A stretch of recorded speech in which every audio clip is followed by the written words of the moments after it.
이 채널은 기록을 남깁니다. 구독과 좋아요는 이런 증언이 사라지지 않게 만드는 힘입니다. 오늘은 북한 국경 지역 주민의 실제 증언을 바탕으로 그들이 왜 매일 밤 목숨을 걸 수밖에 없었는지 그 이유를 따라가 봅니다. 나는 국경에서 태어났다. 어릴 때부터 강은 늘 거기 있었고 그 강이 나라를 가른다는 건 커서야 실감했다. 어릴 땐 그냥 건너편에 불빛이 있는 강이었다. 해가 지면 강 건너 불이 먼저 켜졌다. 우리 쪽은 불을 껐다.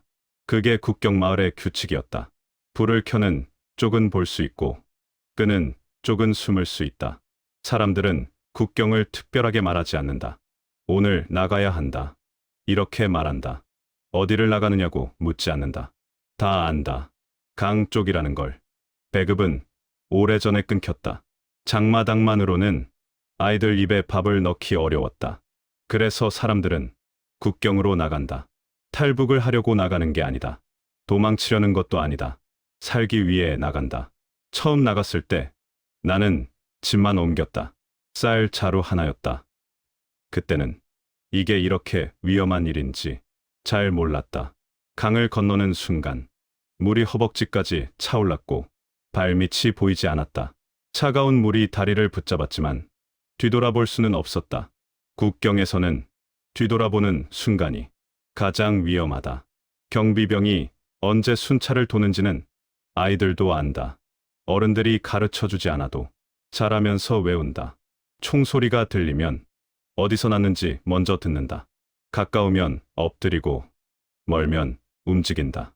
그게 여기서 배운 첫 생존법이다. 국경 일을 오래 하면 사람이 바뀐다. 눈이 먼저 바뀐다. 항상 뭔가를 듣고 있는 눈이 된다. 말을 할 때도 상대 얼굴보다 주변을 먼저 본다. 누가 듣고 있는지, 이 말이 어디까지 갈 수 있는지 계산하면서 말한다. 가장 무서운 건 총이 아니다. 밀고다. 같이 술을 마신 사람, 같이 국경을 넘던 사람, 같이 돈을 나눴던 사람이 어느 날 갑자기 사라진다. 그리고 며칠 뒤 보위부원이 집에 온다. 그때야 안다. 어디서 말이 새어나갔는지.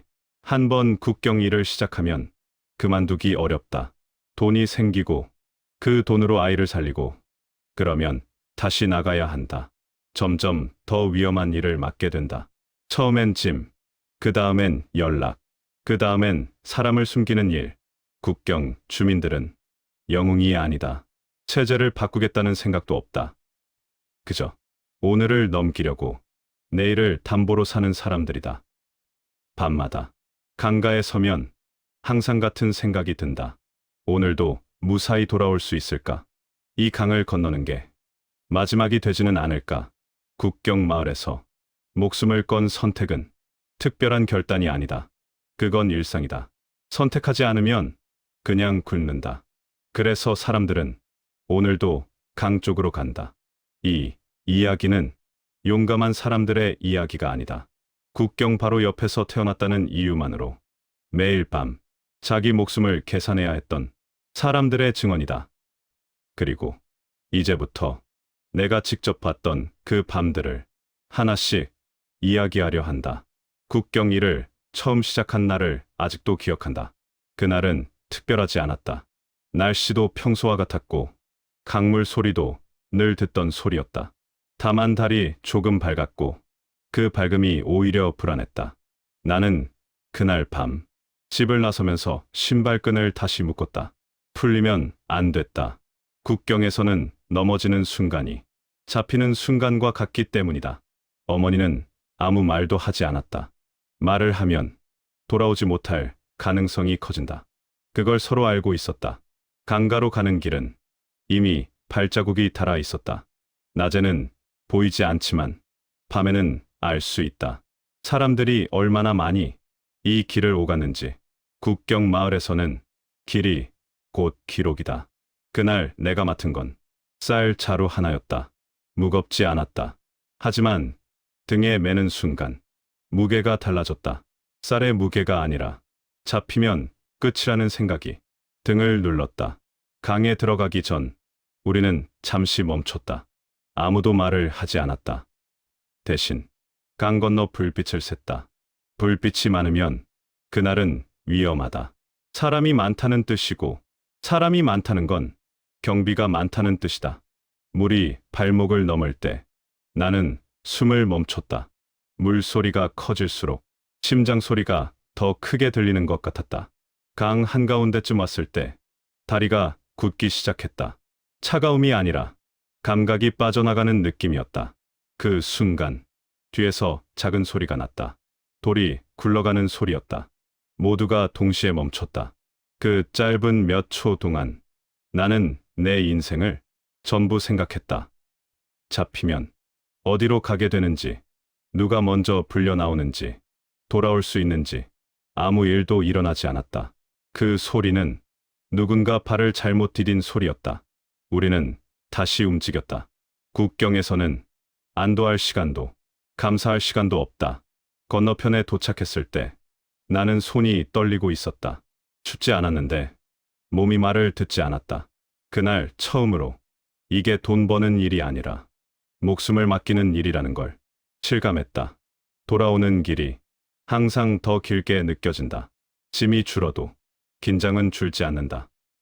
오히려 이미 선을 넘었다는 사실이 머리를 꽉 채운다. 그때 총소리가 들렸다. 멀리서였다. 하지만 방향이 좋지 않았다. 우리는 그대로 엎드렸다. 강가의 흙은 차가웠고 얼굴을 파고들었다. 나는 숨을 코로 쉬지 않았다. 입으로만 아주 작게. 그게 여기서 배운 법이다. 집으로 돌아왔을 때 해가 조금 밝아지고 있었다. 어머니는 아무 말 없이 문을 열어줬다. 그날 아침 나는 밥을 먹었다. 그 밥이 어디서 왔는지는 생각하지 않았다. 그날 이후 나는 계속 나갔다. 한 번만 하고 그만두겠다는 생각은 국경에서는 통하지 않는다. 한 번 나가서 살아 돌아오면 다음 날도 나가게 된다.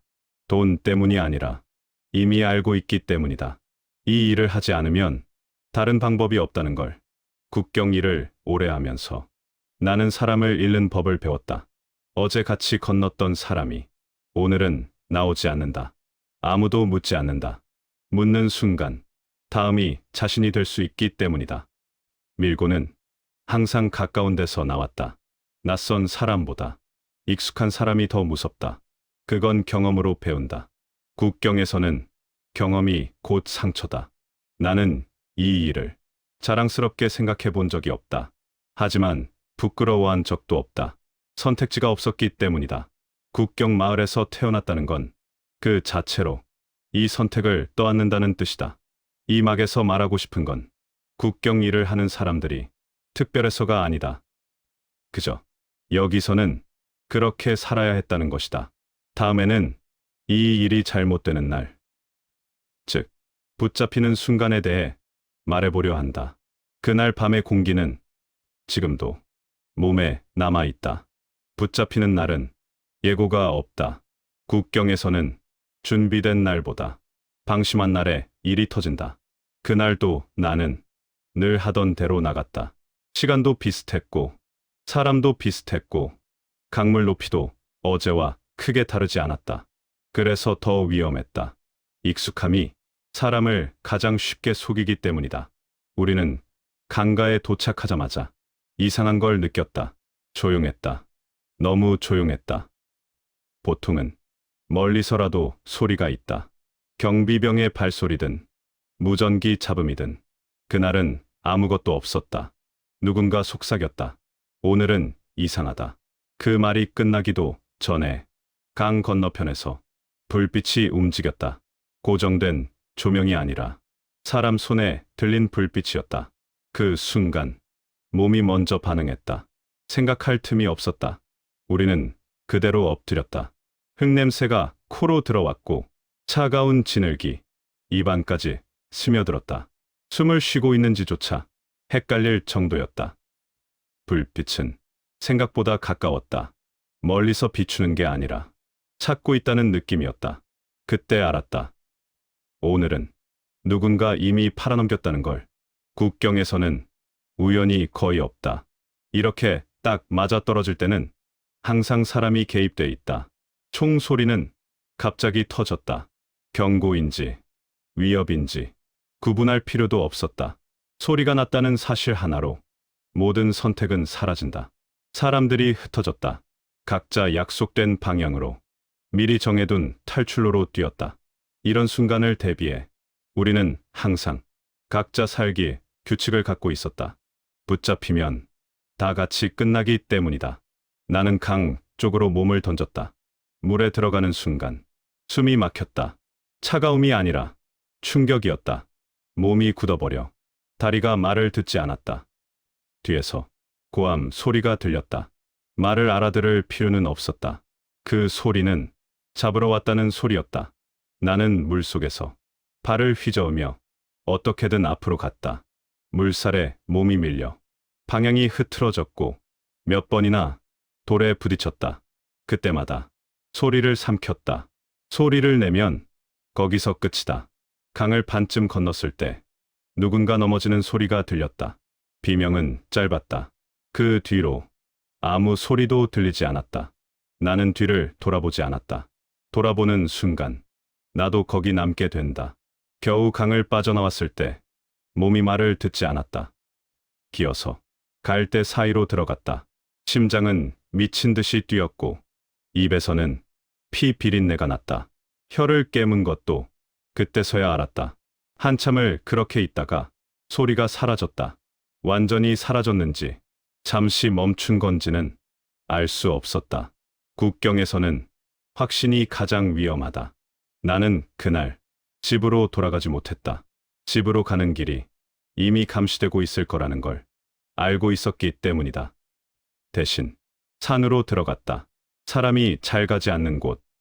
하지만 완전히 사라질 수는 없는 곳. 그날 밤 나는 잠을 자지 않았다. 눈을 감으면 불빛이 보였고 귀를 막아도 총소리가 남아 있었다.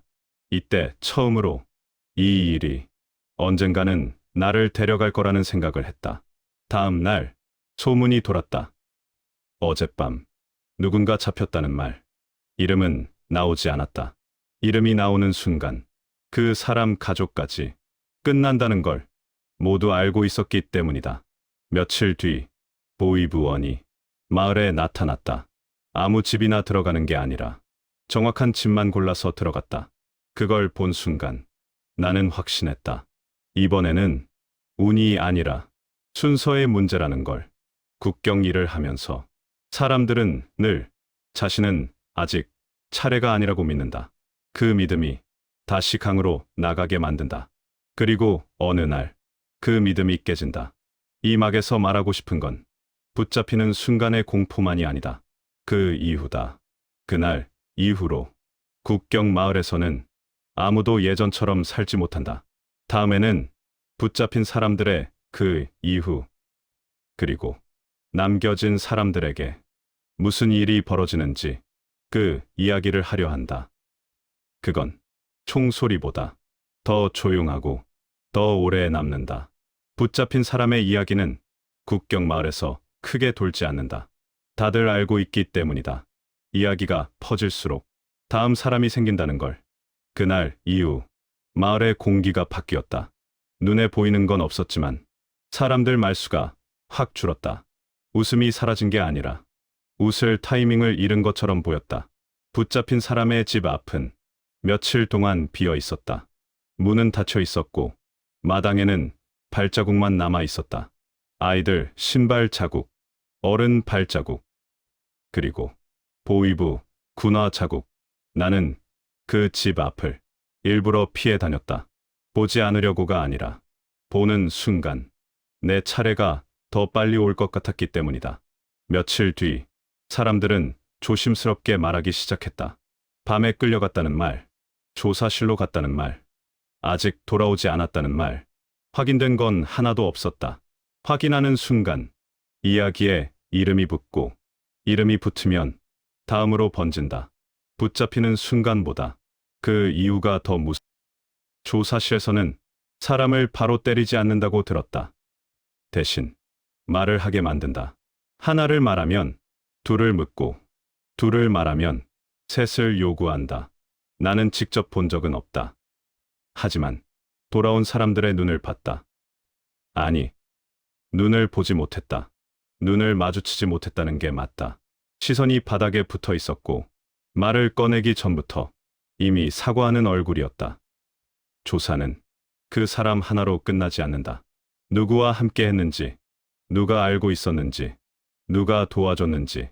국경 일은 항상 여러 사람이 엮여 있다. 그래서 한 명이 붙잡히면 여러 집이 같이 잠을 못 잔다. 그날 이후 우리 집에도 변화가 생겼다. 어머니는 문을 2번 잠갔다. 밤마다 창문을 확인했고 마당 쪽으로 불빛이 새지 않는지 살폈다. 그 모습이 말보다 더 무거웠다. 나는 집 안에서 아무 말도 하지 않았다. 국경 이야기는 집 안에서도 금기였다. 벽에도 귀가 있다는 말을 그때 처음 실감했다. 며칠이 지나자 보위 부원들이 다시 마을을 돌기 시작했다. 아무 집이나 들어가는 게 아니었다. 먼저 붙잡힌 사람과 연결된 집만 골라서 들어갔다. 그걸 보고 사람들은 알았다. 이번엔 대충 넘어갈 일이 아니라는 걸. 그날 밤 나는 다시 강가에 섰다. 아이러니하게도 붙잡힌 사람이 생긴 뒤에 국경 일은 더 늘었다. 사람들이 서두르기 때문이다. 다음 차례가 오기 전에 한 번이라도 더 벌어야 한다는 생각. 그 밤의 강은 이상할 정도로 잔잔했다. 그게 더 무서웠다. 소리가 없다는 건 뭔가 준비되고 있다는 뜻이니까. 나는 물에 들어가기 전 잠깐 멈췄다. 그동안 한 번도 멈춰본 적이 없었다.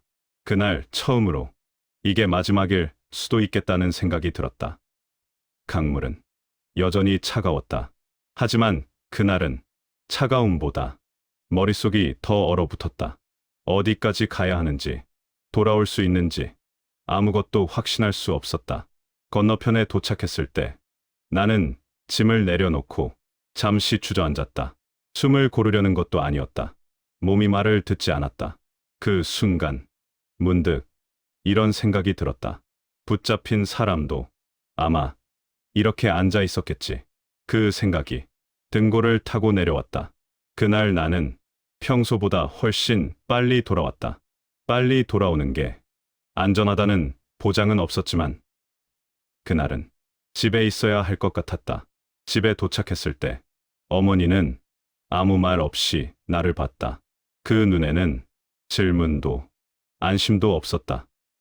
그냥 아직 살아있구나 하는 확인만 있었다. 국경 마을에서 붙잡힌 사람의 이야기는 항상 현재형이다. 과거가 되지 않는다. 왜냐하면 다음이 계속 생기기 때문이다. 이제 나는 알고 있었다. 이 일은 언젠가 나를 데려갈 거라는 걸. 그게 내일일지 몇 달 뒤일지 모를 뿐이다. 다음에는 이 선택을 계속해야 하는 이유.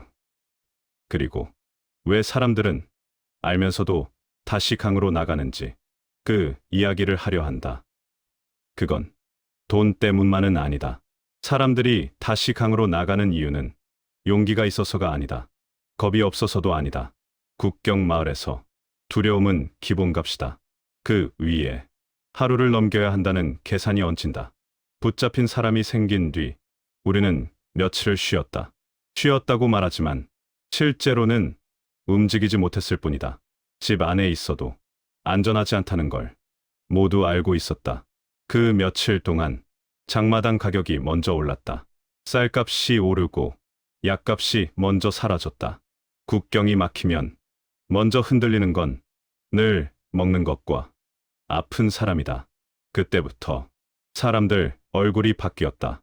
붙잡힘의 공포보다 끓는 얼굴이 먼저 보이기 시작했다. 아이들 얼굴이 먼저 말랐다. 그걸 본 순간 사람들은 다시 강을 생각한다. 조금만 나갔다 오면 된다. 그 말은 국경 마을에서 가장 많이 쓰이는 거짓말이다. 조금만이라는 말이 실제로는 다시 발을 들이는 순간이라는 걸 모두 알면서도 그 말을 쓴다. 나도 그랬다.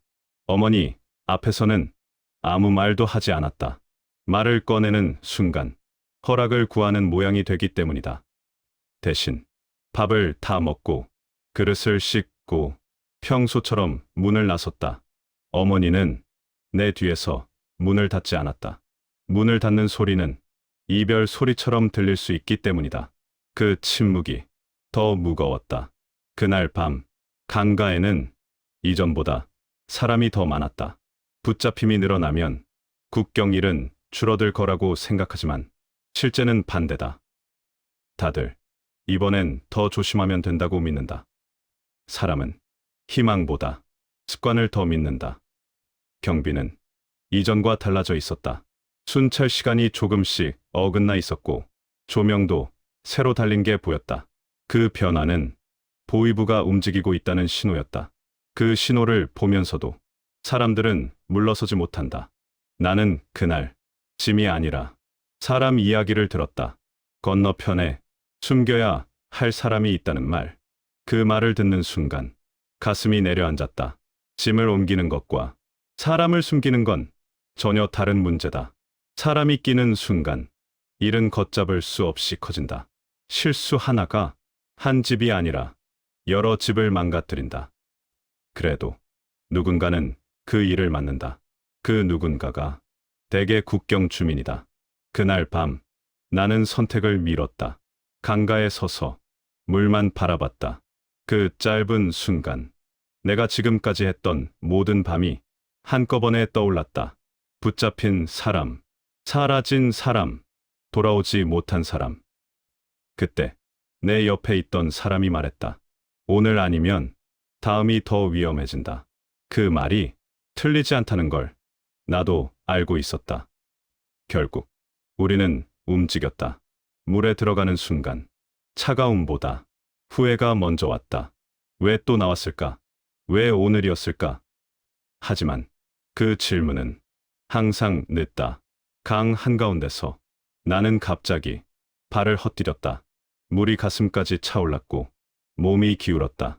그 순간 누군가 내 팔을 잡았다. 아무 말도 없었다. 살려야 한다는 판단만 있었다. 건너편에 도착했을 때 나는 숨을 제대로 쉬지 못했다. 공포 때문이 아니라 이미 몸이 한계를 넘고 있다는 걸 느꼈기 때문이다. 그날 밤 우리는 무사히 돌아왔다. 아무도 잡히지 않았고 총소리도 들리지 않았다. 그런 밤이 가장 위험하다. 사람들이 괜찮다고 착각하기 때문이다. 집에 돌아와 어머니를 봤을 때 나는 처음으로 이 일을 끝내야겠다는 생각을 했다. 하지만 끝낸다는 게 무슨 뜻인지는 아직 몰랐다. 국경 마을에서 일을 그만둔다는 건 직장을 바꾸는 게 아니다. 삶의 방식 전체를 버리는 일이다. 이 막의 끝에서 나는 알고 있었다. 이 선택을 계속하면 언젠가는 붙잡히거나 사라질 거라는 걸. 다음에는 그 선택의 끝, 즉 국경을 떠나는 순간에 대해 이야기하려 한다. 그 결정은 국경에서 나간다고 해서 자유로 가는 선택은 아니었다. 국경을 떠나기로 마음먹는 순간은 결심처럼 오지 않는다. 그건 늘 이미 늦었다는 감각으로 온다. 이대로 있으면 언젠가는 붙잡히거나 이름 없이 사라질 거라는 확신. 그 확신이 하루하루 쌓이다가 어느 날 더 이상 무시되지 않는다. 나는 그날 강으로 가지 않았다. 국경 마을에서는 그게 가장 위험한 선택이다. 나가지 않으면 왜 안 나갔는지 사람들이 묻기 시작한다. 묻는다는 건 이미 눈에 띄었다는 뜻이다. 집 안에 있어도 안전하지 않았다. 창밖 소리에 몸이 먼저 반응했고 발소리에 간격을 세웠다. 보위부원이 마을에 있다는 소문은 확인할 수 없을수록 더 무거웠다. 어머니는 아무 말도 하지 않았다. 그 침묵이 이미 답이었다. 여기서는 계속 살 수 없다는 뜻. 나만 떠나는 게 아니라 이 집의 위험을 줄이기 위해서라도 누군가는 사라져야 한다는 뜻. 국경을 떠난다는 건 탈북과 다르다. 탈북은 목표가 있다. 국경을 떠나는 건 목표가 없다. 그저 여기서 멀어지는 것뿐이다. 나는 몇 가지를 남겼다. 옷은 거의 남기고 신발 하나만 가져갔다. 짐이 많으면 사람이 된다.